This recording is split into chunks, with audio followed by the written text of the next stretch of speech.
Yang saya hormati seluruh kepala sekolah SMA dan SMK jajaran Kota Yogyakarta beserta guru dan staf yang saya cintai dan saya banggakan, seluruh siswa-siswi SMU dan SMK wilayah Kota Yogyakarta.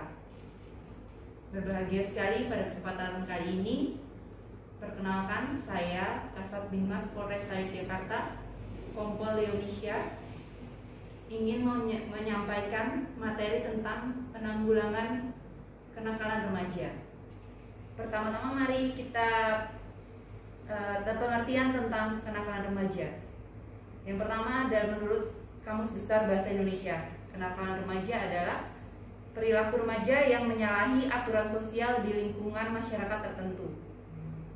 Sedangkan pengertian kenakalan remaja menurut seorang sosiolog bernama Kartini Kartono ialah perilaku jahat atau kenakalan anak-anak muda yang merupakan gejala sakit atau patologis secara sosial pada anak remaja yang disebabkan oleh satu bentuk pengabaian sosial, sehingga mereka itu mengembangkan bentuk tingkah laku yang menyimpang.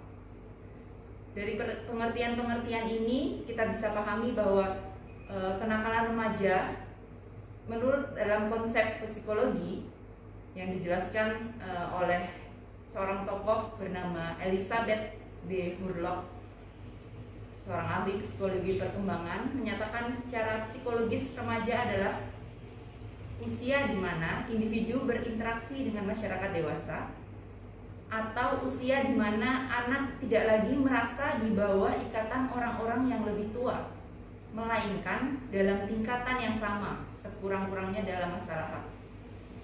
Perlu kita garis bawahi di sini, remaja masuk dalam sebuah rentang kehidupan di mana ada masa peralihan antara anak dan dewasa, sehingga remaja merasa masih mencari jati diri, masih mencari pengakuan akan menjadi apa mereka nanti. Setelah memahami pengertian dari kenakalan remaja tadi, kita juga perlu mengetahui apa saja faktor penyebab terjadinya kenakalan remaja. Karena apa? Dengan kita mengetahui faktor-faktor yang ada, kita dapat selanjutnya menganalisa untuk selanjutnya dapat mencari solusi dari pemecahan masalah tersebut. Jadi faktor-faktor yang menyebabkan terjadinya kenakalan remaja itu ada, saya bagi menjadi 3, yaitu faktor internal, faktor eksternal, serta faktor lainnya. Faktor internal itu sendiri, yang pertama, krisis identitas. Perubahan biologis dan sosiologis pada diri remaja memungkinkan terjadinya 2 bentuk integrasi. Yang pertama, terbentuknya perasaan akan konsistensi dalam kehidupannya. Yang kedua, tercapainya identitas peran.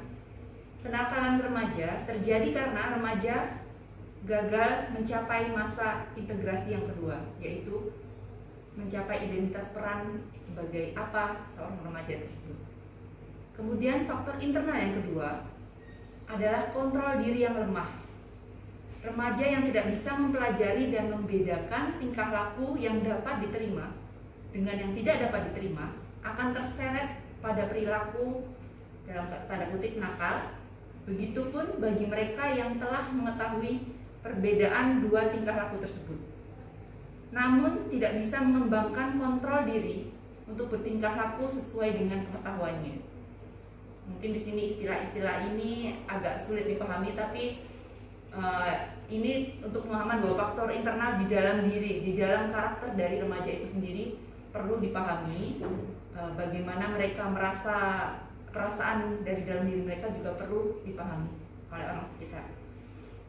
Kemudian yang kedua tadi adalah faktor eksternal. Faktor eksternal di sini termasuk juga faktor keluarga. Ada anak yang broken home dari perceraian orang tua, tidak ada komunikasi yang baik antara anggota keluarga, atau perselisihan antara anggota keluarga. Ini bisa memicu perilaku negatif pada remaja. Pendidikan yang salah ini, maksudnya pendidikan yang salah dalam hal keluarga, seperti terlalu memanjakan anak, tidak memberikan pendidikan agama atau kurang memberikan pendidikan agama, penolakan terhadap eksistensi anak bisa menjadi penyebab terjadinya kenakalan remaja. Yang dimaksud penolakan terhadap eksistensi anak ini mungkin ketika orang tua kurang memberikan apresiasi pada anak atas apa yang telah anak itu lakukan. Kemudian yang kedua, faktor eksternalnya, pengaruh kawan sepermainan yang kurang baik. Sebagai orang tua, sepatutnya harus memperhatikan bagaimana pergaulan dari anak kita. Apakah mereka berkawan dengan orang-orang yang membawa perilaku positif atau perilaku negatif, sehingga hal tersebut sering juga menjadi pemicu atau faktor penyebab kenakalan remaja. Yang ketiga, faktor eksternal dari komunitas atau lingkungan tempat tinggal yang kurang baik. Bisa jadi dia tinggal di kawasan atau lingkungan yang kurang mendukung, misalnya tidak ada suasana yang bisa membawa pengaruh positif terhadap anak tersebut. Yang ingin saya perjelas di sini, khususnya situasi di kota Yogyakarta, maraknya geng-geng sekolah ataupun geng-geng anak remaja yang seringkali memiliki konotasi yang negatif, itu juga merupakan faktor eksternal terjadinya kenakalan remaja. Kenapa saya sebut begitu? Karena ketika seorang anak tidak mendapatkan perhatian yang cukup dari orang tua atau dari orang terdekat, maka yang dicari adalah kawan sepermainan atau kawan yang ada di sekolah. Ketika dia sedang ingin mengekspresikan apa yang dia ingin ungkapkan yang tidak dia dapat dari orang tuanya, maka dia bisa terjerumus ke pergaulan teman-teman yang membentuk geng sekolah yang memang di sini geng sekolah itu tidak baik dan tidak tidak ada hal-hal positif. Kalau misalnya kita ingin mencari hal positif, tentu banyak seperti kegiatan-kegiatan seni ataupun olahraga. Namun untuk geng-geng sekolah kebanyakan mereka melakukan pengerusakan atau mereka mengganggu ketertiban lingkungan sosial, berkelahi, dan itu membawa hal-hal yang negatif bagi anak tersebut. Kemudian juga ada komunitas. Ya, geng itu merupakan komunitas yang menyebut diri mereka solid dan kompak, tapi harus anak-anak sadari bahwa tidak selamanya yang solid dan kompak itu perlu kita ikuti, terutama yang memiliki kredibilitas yang tidak baik. Tolong tumbuhkan lagi kesadaran dalam diri anak-anak sekalian untuk menjauhi komunitas ataupun geng-geng yang ada di sekolah. Mohon maaf sebelumnya, tadi saya tidak bermaksud menyampaikan bahwa di setiap sekolah itu ada terbentuk geng, namun seperti yang telah saya sebutkan tadi, bahwa anak-anak yang tergabung dalam sebuah kelompok atau suatu komunitas itu mereka memang anak-anak yang kelebihan energi, bisa kita katakan kelebihan energi, sehingga perlu menyalurkan energi tersebut menjadi ke hal-hal yang negatif. Jadi mungkin terbentuknya komunitas tersebut juga di luar pengetahuan dari sekolah, sehingga ini membawa kita ke faktor selanjutnya, yaitu faktor lainnya itu lebih banyak ke reaksi frustasi diri dari remaja tersebut. Gangguan berpikir dan intelijensial pada diri remaja biasanya ini terjadi ketika terlalu banyak tuntutan dari orang tua. Ketika dituntut untuk bisa nomor 1, kadang terjadi terlalu banyak belajar. Seperti kita ketahui bersama bahwa sesuatu yang berlebihan itu bisa mengakibatkan hal yang tidak baik. Kemudian kurangnya kasih sayang orang tua atau keluarga. Di sini biasanya orang tua yang bekerja, walaupun saya tidak menyebutkan semua orang tua yang bekerja adalah orang yang kurang memberikan kasih sayang kepada anaknya, tapi kebanyakan orang tua yang bekerja lebih fokus untuk bekerja daripada untuk memperhatikan anaknya, sehingga mungkin ini perlu disampaikan lagi kepada orang tua atau wali murid untuk meluangkan waktu setidaknya sehari pada saat pulang kerja. Gunakan quality time atau waktu yang berkualitas dengan anak-anak. Kemudian kurangnya pengawasan diri dari orang tua atau guru. Di sini saya juga tidak mengatakan bahwa di pengawasan di sekolah-sekolah sangat kurang, tapi memang ada kalanya sekolah atau orang tua itu kecolongan sehingga terjadi tidak menyadari bahwa anaknya ada kenakalan remaja pada anaknya itu. Kemudian dampak negatif dari perkembangan teknologi modern. Seperti kita ketahui bersama, teknologi modern di sini membawa kita pada era media sosial. Media sosial ini sangat amat berperan bagi perkembangan anak. Kita bisa tahu bersama semua berita, baik itu hoax ataupun yang fakta atau hoax, kita semua tercampur menjadi satu dalam media sosial yang kadang anak-anak itu menerimanya mentah-mentah dan menganggap bahwa itu adalah hal yang benar semua. Jadi mereka merasa ingin meniru tindakan yang ada dalam media sosial itu. Kemudian dasar-dasar agama yang kurang. Dasar-dasar agama ini maksud saya bukannya pelajaran agama di sekolah itu kurang, tapi mungkin selain di sekolah, anak juga perlu mendapatkan pelajaran agama di rumah, terutama dari orang tua. Misalnya mengawasi, kalau di agama Islam, mengawasi apakah anaknya sholat 5 waktu, bisa mengaji atau membaca Al-Quran. Itu cukup untuk bisa setidaknya menambah pendidikan agama yang bisa mengacu kepada perilaku anak. Kemudian tidak adanya media penyalur bakat atau hobi. Jadi kadang anak merasa saya menyenangi ini, tapi mungkin orang tua tidak suka. Misalnya ya ini ya, ada anak yang suka main game. Kita tidak tahu sebenarnya anak itu sedang berpikir ingin menjadi seorang desainer game. Itu bisa saja terjadi, tapi kadang orang tua atau orang di sekitarnya tuh mengabaikan keinginan anak tersebut. Kemudian faktor yang lain adalah masalah yang dipendam. Ketika ada masalah, kebanyakan anak-anak mungkin sulit untuk menceritakan kepada orang lain atau kepada orang yang tidak dia percaya, sehingga masalah itu dia pendam dan dia tidak menceritakan. Masalah yang dipendam terlalu lama dan tidak diceritakan bisa menimbulkan perilaku anak tersebut menjadi menyimpang. Kemudian yang terakhir, bosan terhadap kegiatan tertentu. Nah, di masa pandemi ini anak-anak sekolah dipaksa untuk melaksanakan pembelajaran secara online, sehingga kegiatan tersebut tentu membuat anak menjadi bosan. Dia tidak berinteraksi dengan kawan, dia tidak istilahnya dia hanya di dalam rumah, tidak keluar, tidak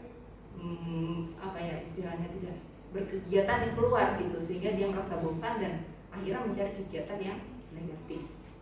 Bapak, Ibu guru dan anak-anak yang berbahagia, berikutnya tentang bentuk-bentuk kenakalan remaja.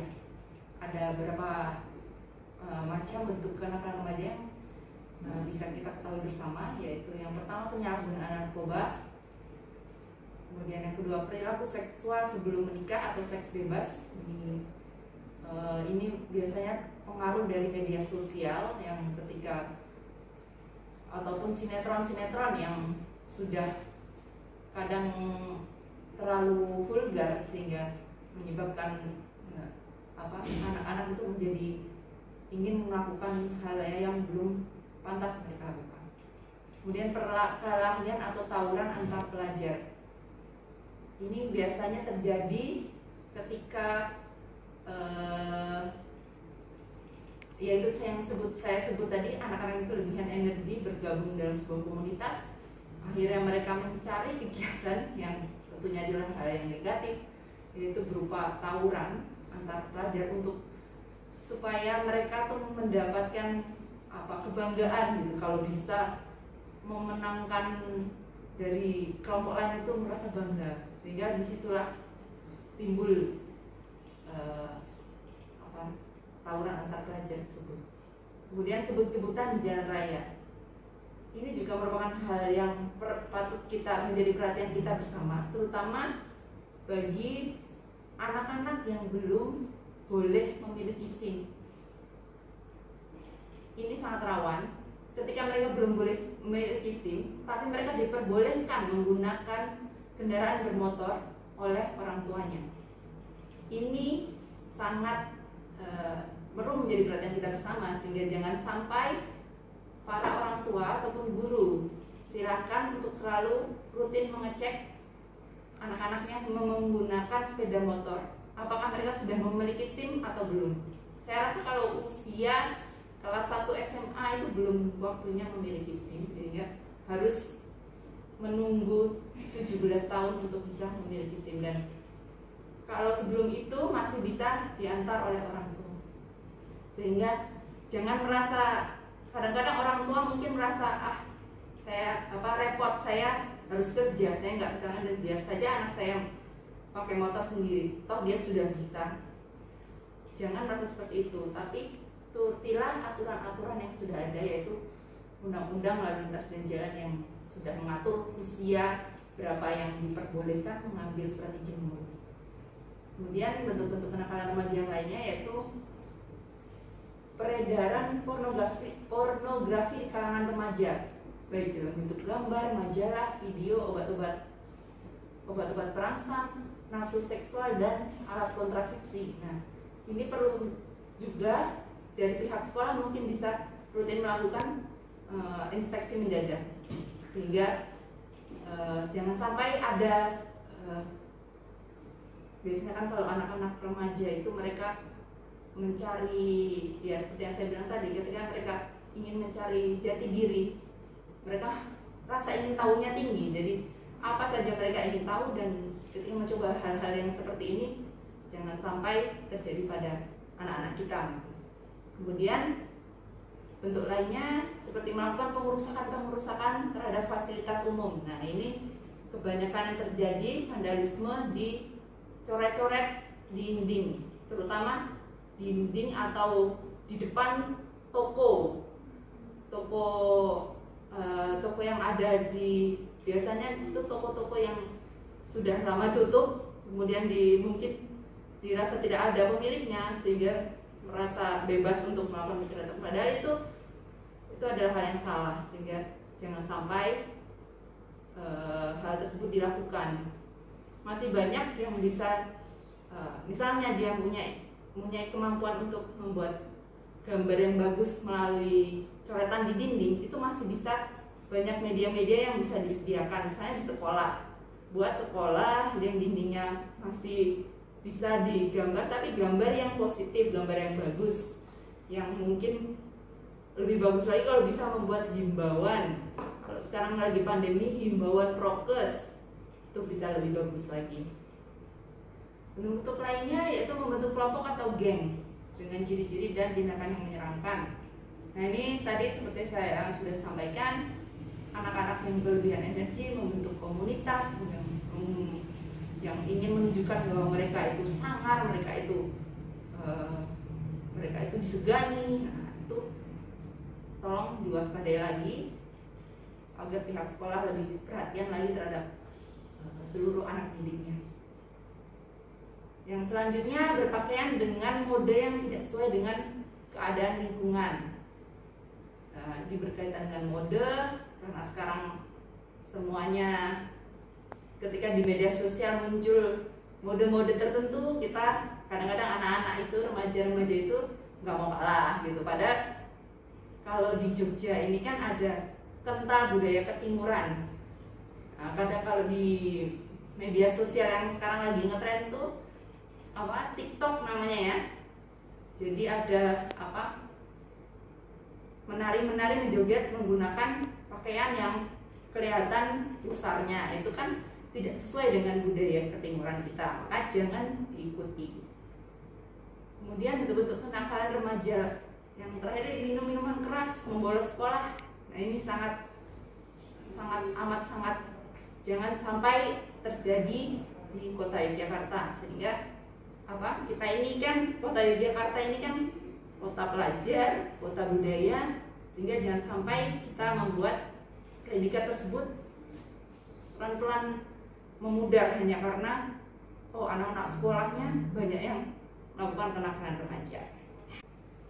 Kita sampai pada apa sih peran orang tua dan guru dalam menangani masalah yang terjadi pada remaja. Di sini saya ingin menekankan kepada peran orang tua.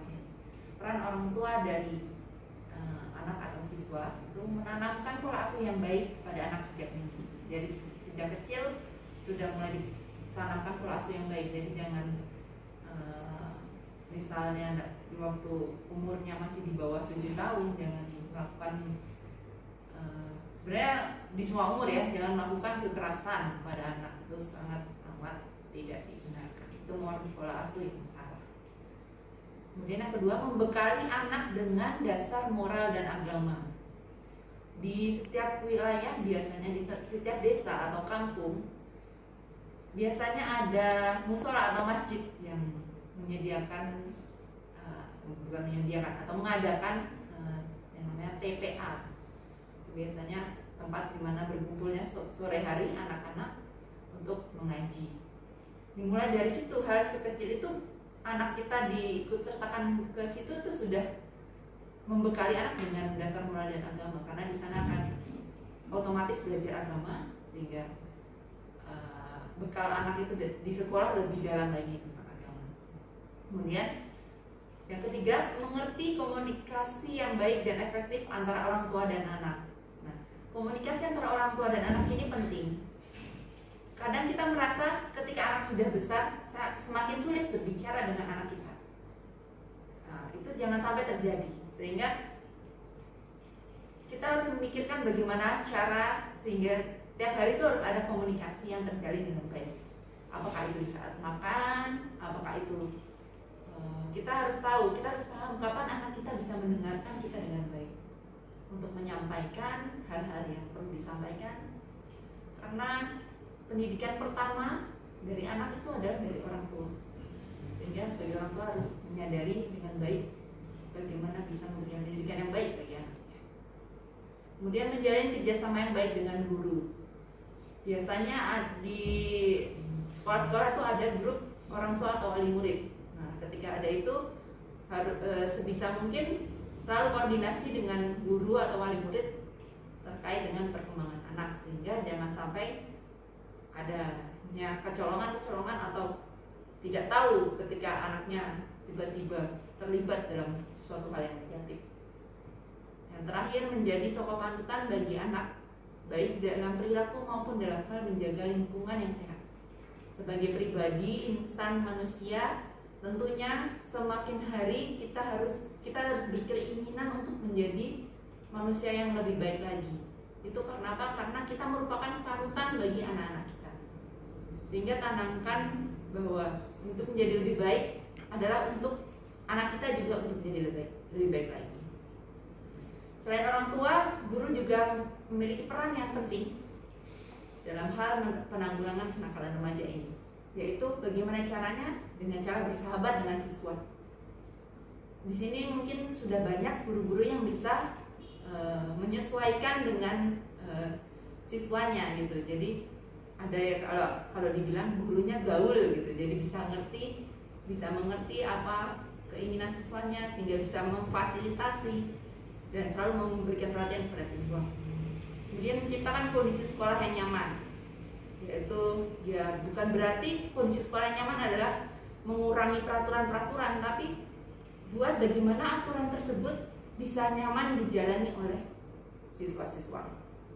Kemudian memberikan keleluasaan siswa untuk mengekspresikan diri pada kegiatan ekstrakurikuler. Meskipun sekarang di masa pandemi ini pembelajaran online mungkin akan sangat berkurang sekali kegiatan ekstrakurikuler. Namun tidak ada salahnya untuk para guru mencari inovasi baru agar bagaimana caranya kegiatan ekstrakurikuler bisa tetap berjalan walaupun pembelajarannya melalui online. Kemudian menyediakan sarana dan prasarana bermain, kesenian, budaya, dan olahraga. Ini yang seperti tadi saya bilang tadi, untuk menyalurkan energi-energi yang lebih dari seorang anak itu salurkan ke arah yang tepat, kepada sarana dan prasarana yang tepat di dalam kesenian, kebudayaan, dan olahraga. Ini saya rasa sekolah bisa ya memfasilitasi, kemudian meningkatkan peran dan pemberdayaan guru BP atau wakil kesiswaan. Ini saya rasa sudah berjalan. Setiap guru wakil kesiswaan itu sangat memperhatikan masing-masing anak didiknya. Jadi yang diharapkan bisa menerima curhatan-curhatan dari anak didiknya, sehingga bisa memahami dan sampai ada anak didik yang merasa bahwa dia tidak didengarkan gitu.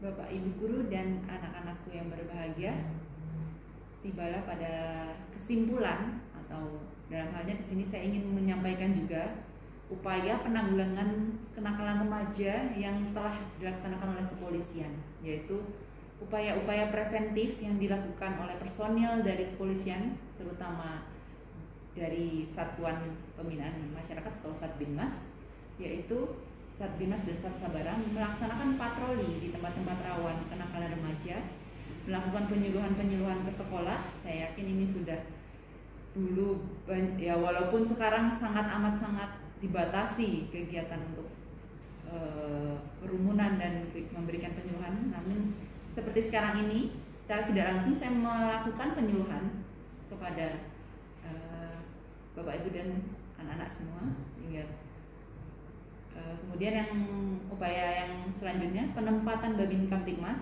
Saya yakin di sekolah-sekolah semuanya sudah tahu siapa babin yang ada di situ dan sudah kenal. Kemudian koordinasi dengan pihak terkait, ya ini yaitu dalam hal Balai Dikmen atau Komisi Perlindungan Anak. Kemudian ada juga himbauan Kamtibmas kepada masyarakat. Kenapa di sini saya sebut himbauan Kamtibmas kepada masyarakat, yaitu jangan sampai masyarakat itu menjadi penyebab atau tidak mengetahui adanya kenakalan remaja yang ada di wilayahnya, sehingga kita selalu mengingatkan juga kepada masyarakat sekitar untuk peduli terhadap adanya remaja-remaja yang di wilayah mereka. Di sini upaya juga ada upaya represif, yaitu pada saat ada kejadian terkait dengan kenakalan remaja, yaitu pengrusakan atau penganiayaan, itu lebih banyak, terutama kalau pelakunya adalah anak di bawah umur, lebih banyak diselesaikan secara kekeluargaan. Dikarenakan program Kapolri saat ini yaitu presisi, kita mengutamakan restoratif justice, sehingga penyelesaian semua perkara diutamakan adalah dengan kekeluargaan. Terutama jika anak di bawah umur, mereka terlindungi oleh undang-undang perlindungan anak, sehingga mereka belum bisa berhadapan dengan hukum, atau mereka walaupun ada pembinaan yang telah dilakukan namun belum bisa diperkarakan. Untuk hal tersebut juga kita kerjasama dengan Komisi Perlindungan Anak, dan seperti dinas sosial atau untuk rehabilitasi pada kasus-kasus narkoba, rehabilitasi juga diperlukan.